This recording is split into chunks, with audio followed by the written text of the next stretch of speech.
A major compliance shift is happening in Oklahoma's cannabis industry. State officials are now warning medical marijuana businesses that they may need to register with the federal DEA in order to avoid penalties, administrative sanctions, or even potential license revocation. That changes the conversation entirely. For years, cannabis businesses operated in a gray area where state legality and federal illegality existed side by side.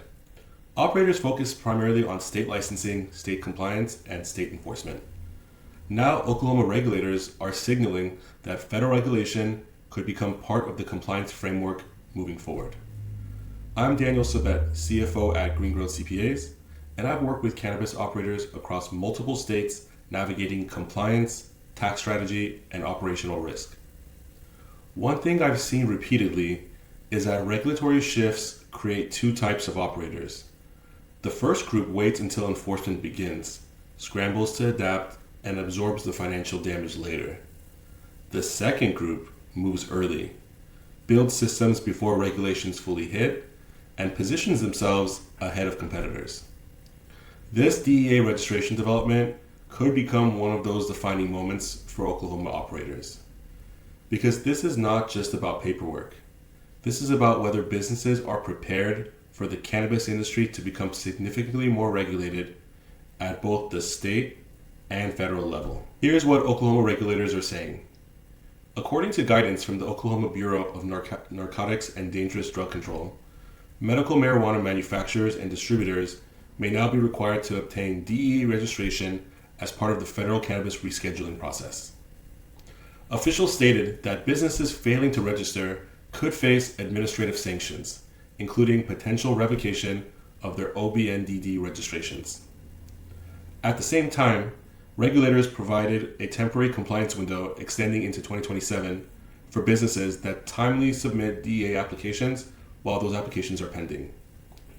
This follows the federal government's move to reclassify medical marijuana from Schedule 1 to Schedule 3 under federal law. That shift creates potential benefits for operators. 280E tax burdens could be reduced. Banking access could improve. Interstate commerce discussions could eventually become more realistic. But those benefits come with new obligations. DEA registration introduces an entirely different level of scrutiny.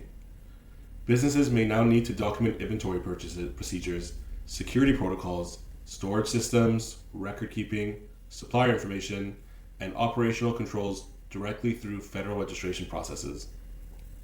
That changes the operational standard dramatically. For years, many operators approach compliance reactively.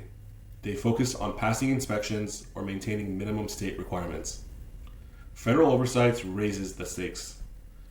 Because once federal agencies become directly involved, documentation quality, operational consistency, and reporting accuracy become significantly more important. This is where businesses start separating themselves. Strong operators already have systems built for this environment. They reconcile inventory regularly. They maintain accurate records. Their accounting compliance and operational teams communicate consistently. Weak operators rely on patchwork systems, inconsistent tracking, and reactive problem solving. And Oklahoma has already shown how dangerous that can be. State regulators recently suspended businesses for inventory tracking violations tied to products not properly reported in the state system. In many cases, these issues are not intentional fraud. They're just simply operational breakdowns. Inventory not reconciled properly, transfers not documented correctly, reporting delays, inconsistent procedures between departments. As regulations become more complex, these operational gaps become liabilities. I've worked with cannabis businesses where inventory discrepancies started small but compounded over time because nobody owned the process clearly. Cultivation tracked one number, operations tracked another. Accounting tracked something completely different. By the time regulators got involved, the business was already exposed. Now layer DEA oversight on top of that.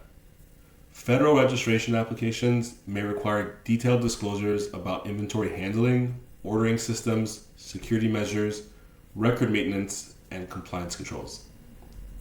Businesses that already operate with disciplined systems will adapt much faster. Businesses operating loosely will struggle. And this goes beyond compliance. This affects valuation, banking relationships, investor confidence, and long-term survivability.